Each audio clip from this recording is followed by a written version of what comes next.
Thanks very much for that kind introduction, Terry, and good afternoon, everybody. Indigenous elders, community and business leaders, partners and friends. I also want to acknowledge my council colleagues and members of our city's public service, all of whom work tirelessly and as a team to build a stronger Winnipeg. Welcome, everybody. Thank you so much for being here today. Because we love Winnipeg, I want to begin my remarks today by announcing that today and going forward, charitable proceeds from my State of the City address will be devoted to an organization that helps so many in our community each and every day, the United Way of Winnipeg.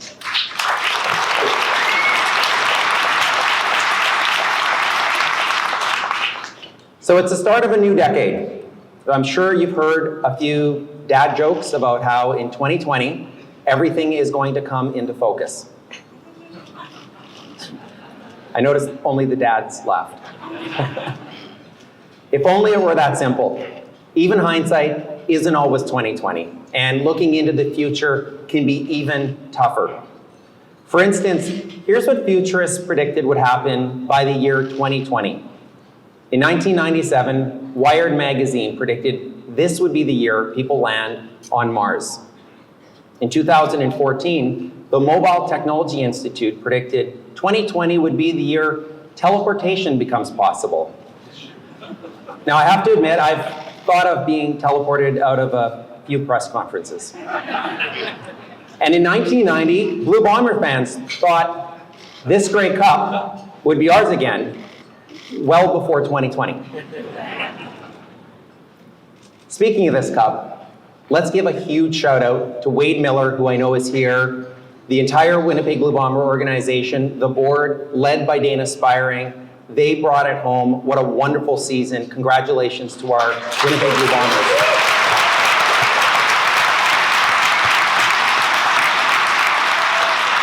Tracy, we've renewed our season tickets, right? Hope everybody else does as well, of course.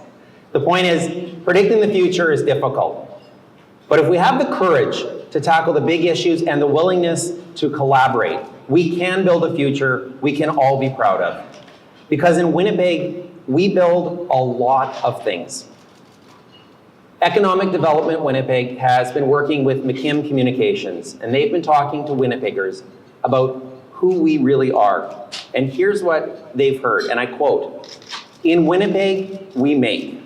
We make things go, like electric buses, motor coaches, and plane parts. We make discoveries in microbiology labs and polar bear conservation centers and top 15 research universities. We make things better, improving everything from video game player experiences to payroll processing efficiency to the mobile food delivery. We make noise with an outsized impact on the music world and a film industry that's growing at an unprecedented pace. And because we're all in this together, we make it work together. We're industrious and we show initiative. We're willing to connect at all levels and to explore unconventional solutions. To us, it's second nature, and it's why we thrive today." End quote.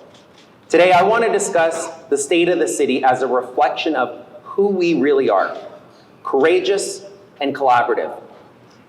In 2013, a Winnipeg journalist published a book about our city called Stuck in the Middle. In defining our city's identity, it claims that, and I'll just quote, "There's no such thing as a Winnipegger without a strong opinion about the city. They either despise it or adore it, depending on the nanosecond and whether or not the bus came on time, the street happened to get plowed, or the Blue Bombers won the previous night. While ambivalence of this sort is present in any city, only in Winnipeg does it serve as the defining character of the population." End quote. So this is one way to look at us, to define us as a community, but I think it's incomplete. Yes, Winnipeggers share in the typical Canadian modesty. And yes, we have a rich sense of irony and self-deprecation. And it probably was the case that in the past, more of us felt ambivalence about our city. But there's been a shift from being afraid of big ideas right here in our city. We can and are building best in class. Here's another quote from McKim. Take a look at our top draws. A family park that's also an Arctic safari, an art exhibit, an outdoor theater, and soon an indoor biome. A waterfront market that's an array of global tastes, artisan offerings and independent shops surrounded by riverboat tours, a skateboard park, a never-ending skating trail, open-air concerts with beer on tap at seemingly every turn. A museum that chronicles our struggles and our progress, enhancing our understanding of ourselves through the eyes and the experiences of so many. Here, even seemingly singular offerings are bursting with options, none of them second tier. That's partly a result of necessity. We don't have the population base to support duplication. So when we build something, we build it right and we get the most out of it. But it's also a reflection of our self-worth. We've built this place to be great because we deserve it, end quote. It's been said that if you haven't been to Winnipeg in the past 5 years, you haven't been to Winnipeg. We're not defined by ambivalence anymore. We're defined by courage and collaboration. These are the qualities I've seen firsthand in our community during my time serving as your mayor. And our confidence and our courage to be who we really are as a community, it's growing. Look at where we come from. Courage is in our DNA. It's the Winnipeg way. Our Indigenous people have shown us what courage is in so many ways, including their never-ending resilience as a people despite generations of oppression. Winnipeggers of all backgrounds have shown extraordinary courage in defense of our city and our country. 2019 marked the 75th anniversary of D-Day in Normandy, where I was absolutely privileged to join our veterans and their families. And I'll never forget the pride, the sense of loss, and the sense of purpose that showed on the veterans' faces and the faces of their families.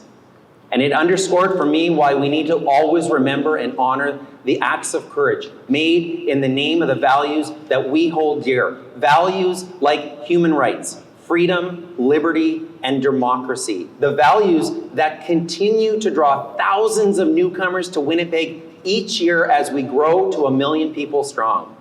And while others may be building walls, we will continue to welcome new Canadians to our community.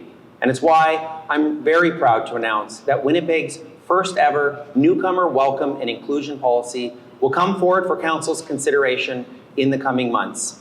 The policy is important because it will be a blueprint for enhancing the lives of newcomers in Winnipeg by identifying ways in which the city can better meet their distinct needs by working towards barrier-free access to city services.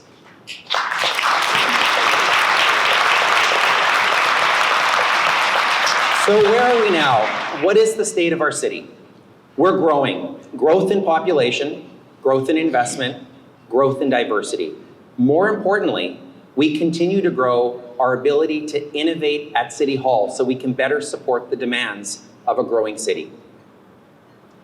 A growing city must be able to recognize and to learn from its past mistakes and take actions to avoid repeating them.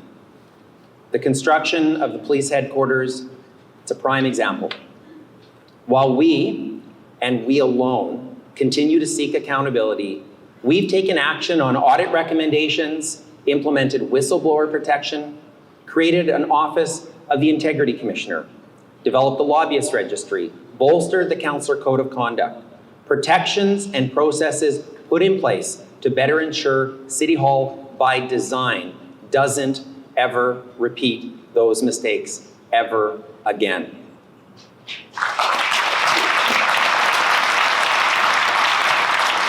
Another way we're innovating is in the area of openness and transparency. I'm proud that in 2019, the Public Sector Digest's Open Cities Index ranked Winnipeg second in all of Canada. Now that's up from 20th place in 2015, recognizing the positive changes we've been leading. But we're not done. One of the most open and transparent measures Council has had the courage to initiate is the city's new multi-year balanced budget process. It's forcing Council to plan beyond 1 year, even beyond election cycles. It's the most open and inclusive budget process the city has ever undertaken.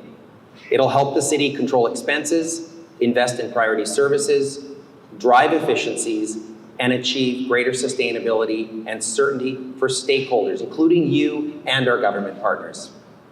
In fact, and get this, one of the greatest criticisms of this new process is that it's too open and transparent. Think about that for a moment. Has City Hall ever changed? And while other levels of government struggle to balance 1 year's budget, the City of Winnipeg is about to balance 4. And I'm also pleased to announce that the preliminary balanced budget will be tabled for Council's consideration on March 6th. You can expect that the preliminary budget will maintain the fiscal discipline the City of Winnipeg has become known for, and it's why this past summer Moody's reaffirmed the city's AA2 credit rating. And once again, they cited the city's disciplined approach to fiscal planning. It's why the city has recently won 5 Government Finance Officers Association awards for excellence for budgeting and financial reporting, as well as for our open capital budgets dashboard. Supporting the demands of a growing city means planning better. In 2018, the city released 2 reports, the State of the Infrastructure Report and the city's Asset Management Plan. I'm sure you're going to read them all on Saturday night. These are nationally leading documents and processes providing the most comprehensive information on the city's infrastructure ever assembled in the history of Winnipeg. They're informing Council's decisions on infrastructure investments while assisting in the management of $35 billion in city-owned assets. As a result of the tremendous work by our public service, the City of Winnipeg has now become a leader in asset management. And while accolades and awards, they're nice, what really matters are results. The Waverley Underpass, open to traffic 5 weeks ahead of schedule, $60 million under budget.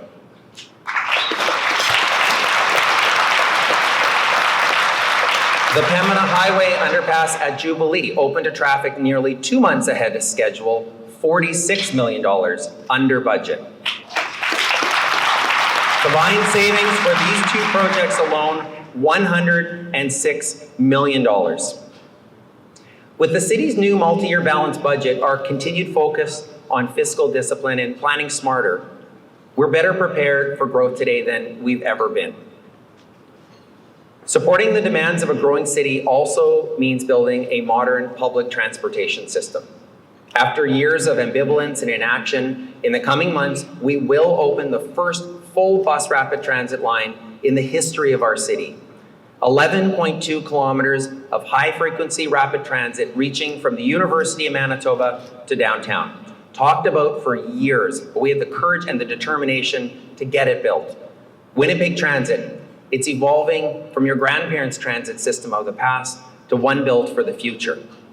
Significant changes are coming to the routes feeding the rapid transit line this year. And when the transit master plan is completed later this year, Council will consider modernizing routes citywide, something that hasn't happened in decades. To mitigate the effects of climate change, Winnipeggers recognize that we must also work towards reducing the city's greenhouse gas emissions. A modernized transit system will be a big part of reducing the city's greenhouse gas emissions. But there's more that we can do. Experts tell us that organic waste is a major contributor to methane gas emissions at the Brady Road landfill. And to make a meaningful impact on our greenhouse gas emissions, we have to look at ways to divert more organic waste from the landfill.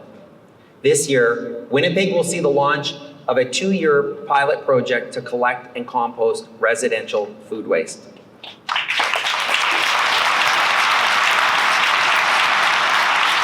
The results of this pilot project will help inform Council on a possible citywide organics collection program, which would allow Winnipeg to finally catch up to the rest of the country.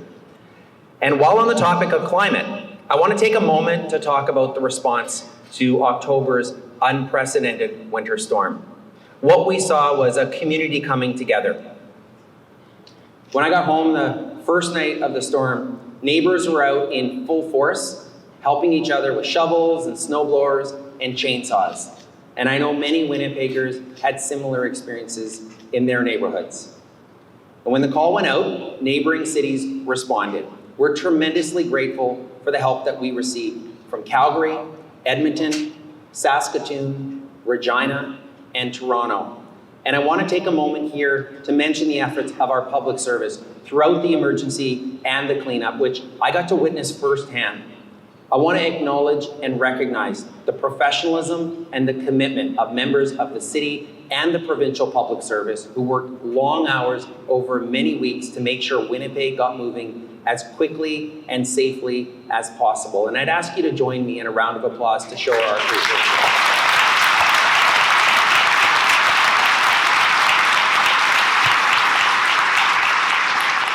So, where are we going? What's our path for 2020 and beyond?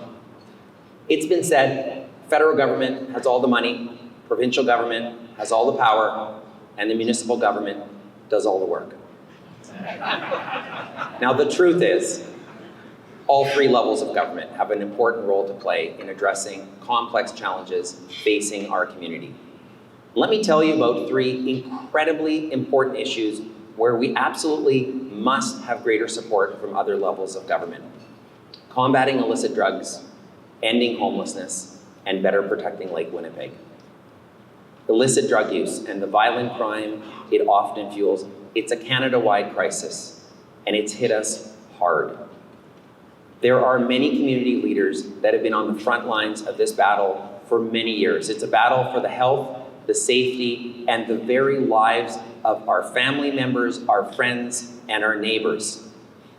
This is why we reached out to the provincial and federal governments to create the Illicit Drug Task Force, which has created a roadmap for action by all levels of government.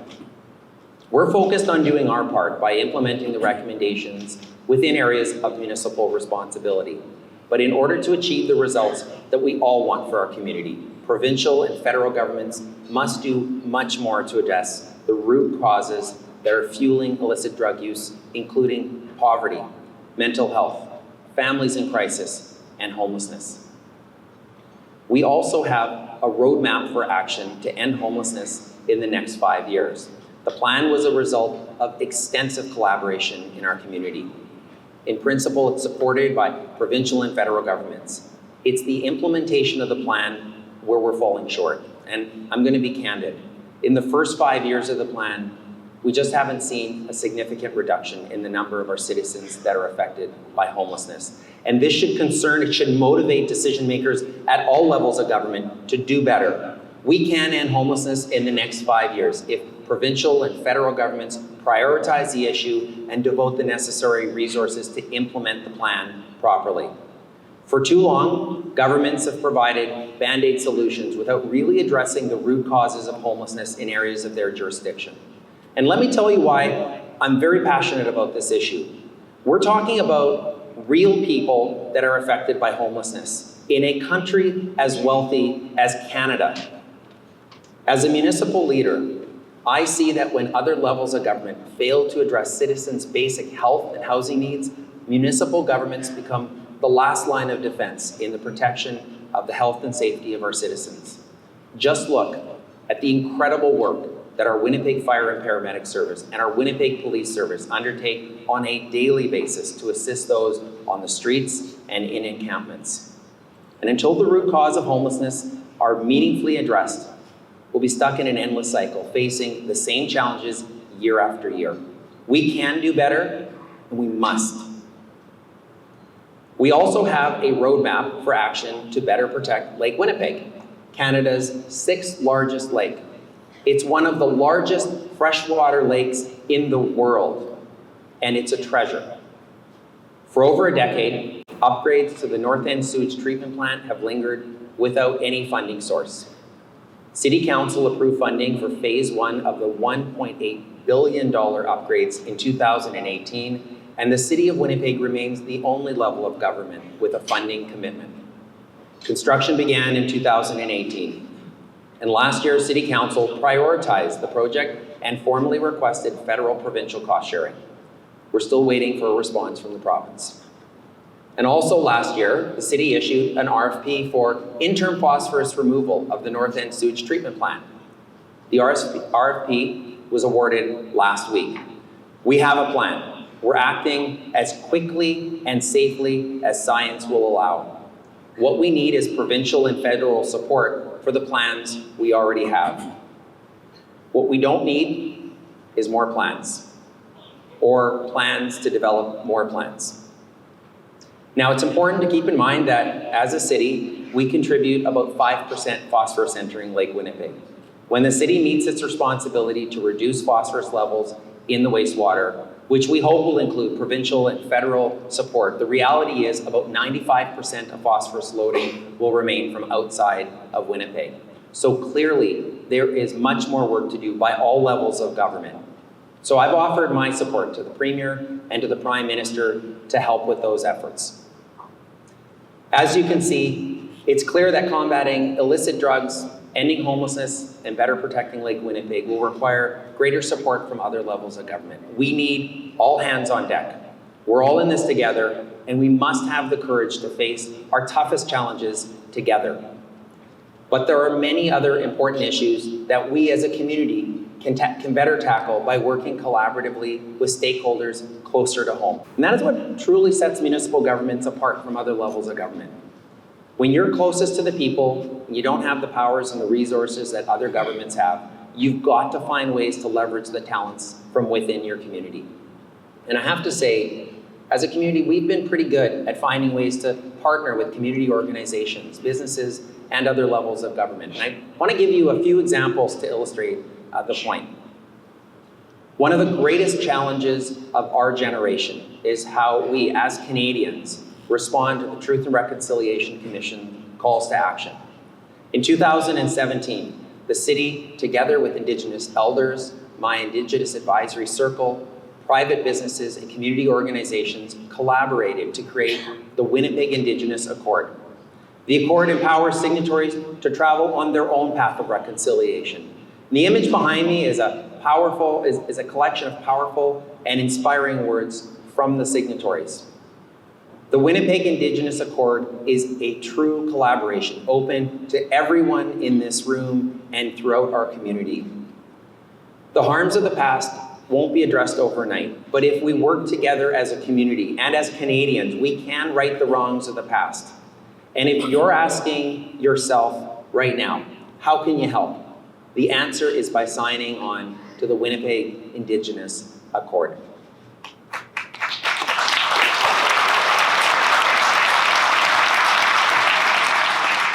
So I've mentioned them already, but one of our greatest, most enduring partners is the United Way.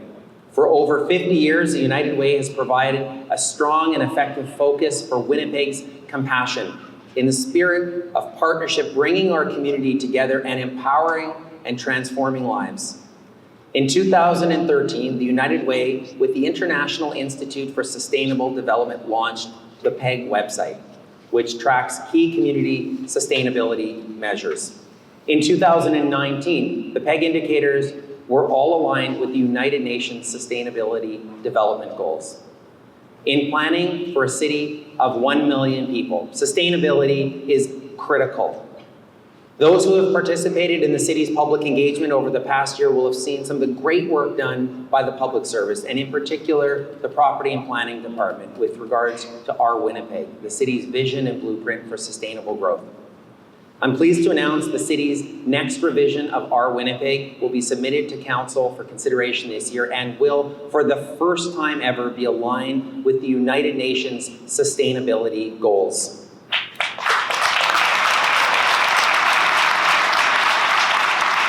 In addition to the city's overall planning blueprint, we have work to do within individual neighborhoods as well. The Exchange District, a national historic site, one of Winnipeg's signature neighborhoods, is growing at record levels. And along with the rest of downtown, where an increasing number of people are coming to work and play, a growing number of Winnipeggers are choosing to live there as well. Big changes are happening in the Exchange and in our downtown. The old public safety building and parkade are being demolished as we speak to make way for the kind of transformative renewal we haven't seen in the heart of the Exchange in decades. The investments in downtown, they're happening everywhere. True North Square, the Richardson Innovation Center, 300 Main, the James Avenue Pumping Station, Red River College's Innovation Center, and of course the Winnipeg Art Gallery's Inuit Art Center. All of this investment, all of this growth requires a new level of collaboration and planning so we can ensure that our growing residential and business community in the downtown can coexist and thrive. To help with these efforts, I'm announcing today that my office has made $100,000 available to the Exchange District Biz to assist in their efforts to provide the City of Winnipeg with timely and strategic planning recommendations representing a broad range of interests from our Exchange. And I look forward to continued collaboration with David Pizzato and of the Exchange Biz, as well as Kate Fensky of the Downtown Biz, both of whom are leading efforts to promote, grow, improve safety in these very important neighborhoods in our city.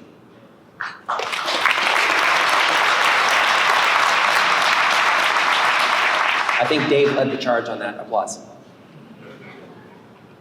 Public safety is a complex challenge, one we must have the courage to face head-on as a community. Our police officers play a critical role in keeping us safe. However, we cannot police our way out of all of the safety challenges facing our city. Only police have the power to enforce criminal laws, and too often, this resource is being used to respond to 911 calls related to families in crisis, individuals struggling with mental health and substance abuse, as well as missing persons and runaways. This is also true for the city's other emergency response agencies. If we can find a way as a community to reduce the dispatch of emergency service agencies, police, fire, and ambulance, the calls for help that still require response but not an emergency response, then these resources will be more available to respond to emergency calls. That's why I'm very excited about the City of Winnipeg's participation in the Bloomberg Harvard City Leadership Initiative. Cities take part by invitation only and at no cost to the city. Our city is using this unique opportunity and the resources available through it to examine ways we might be able to optimize the dispatch of critically important police, fire, and ambulance resources so that the responding agency is better aligned with the needs of those seeking assistance. It's an exciting opportunity to bring different levels of government together, bring different agencies and organizations together to think creatively and innovatively with open minds. And I'm very eager to see what we can learn through this initiative and what improvements might be possible. But that's not all we're doing. We've launched the Community Safety Crime Prevention Program, which is now supporting the crime prevention work of 23 organizations across our city. We're investing in the multi-year Downtown Safety Program.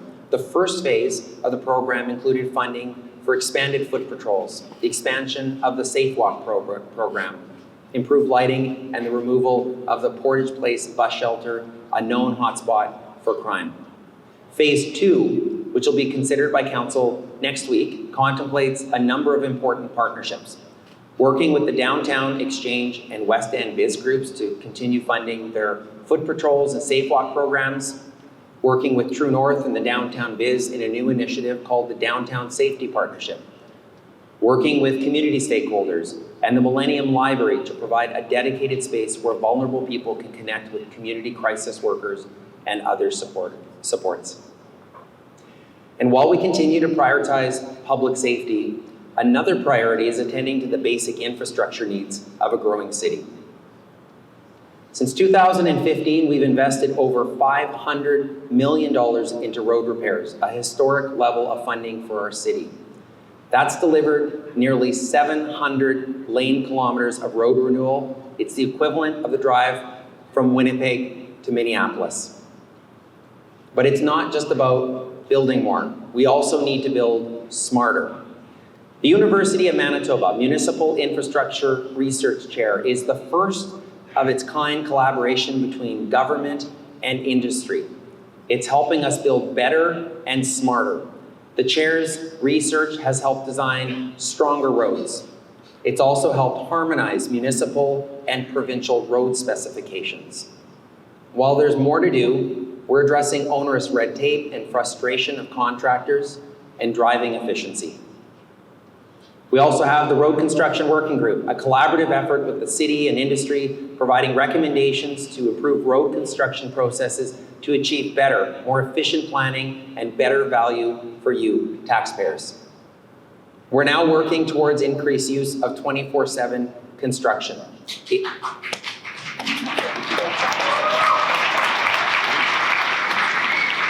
They're doing construction everywhere right now, you just can't see it because you're here. Improve communication with impacted businesses and residents, and better aligning the tendering practices with the city's new multi-year balanced budget process. And with all this talk of construction, I want to remind you of our state-of-the-art transportation management center that crowdsources real-time traffic information to provide better routes for you to get you to your destination by avoiding traffic congestion. A City of Winnipeg collaboration with Waze, powered by citizens. So now I want to shift from building roads to planting roots for the future. As some of you may have heard, I have a vision to protect and expand our city's immense tree canopy. It's called the Million Tree Challenge. The challenge? Plant 1 million new trees in Winnipeg as our city's population grows towards 1 million residents over the next 20 years.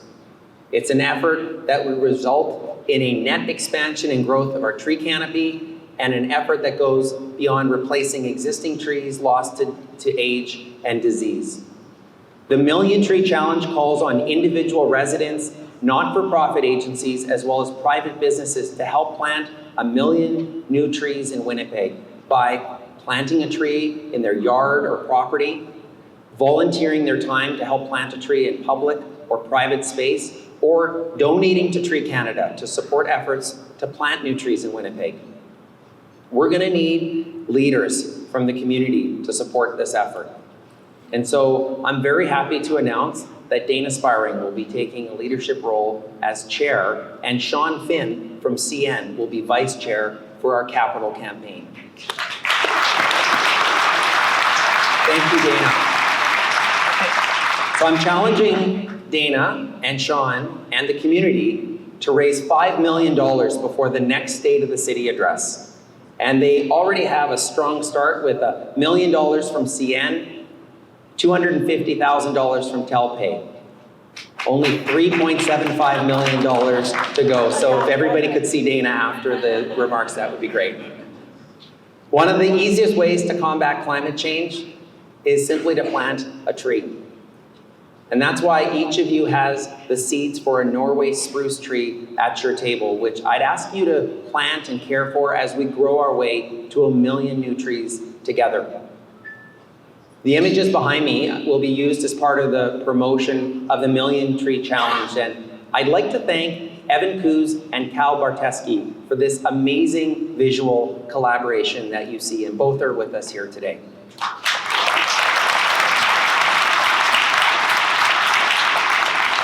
As you can see, the City of Winnipeg is leading the charge towards capitalizing on the skills and talents of Winnipeggers. And we're achieving things we wouldn't have been able without the incredible partners we formed in the community. This is innovation in action, and by supporting your leadership in the community, it's changing the way the City of Winnipeg operates. Our city has changed. It's going to continue to change. In this new decade, we can't afford to be ambivalent about ourselves or the city that we love. We have to have courage. The courage to make hard choices when we must. The courage to seize opportunities when we can. The courage to correct our faults without fear. The courage to insist on a future filled with dignity and hope for every member of our community. The courage to dream big dreams and achieve great things like a diverse, inclusive, welcoming city of 1 million people. We're told that Winston Churchill said, "History will be kind to me, for I intend to write it." As proud Winnipeggers, let's do this. Together, let's make and write and celebrate the history we wish to leave to our children when we ourselves are gone. Merci. Miigwech, thank you for all that you do to inspire me as your mayor, and thank you for being with us today. Thank you very much.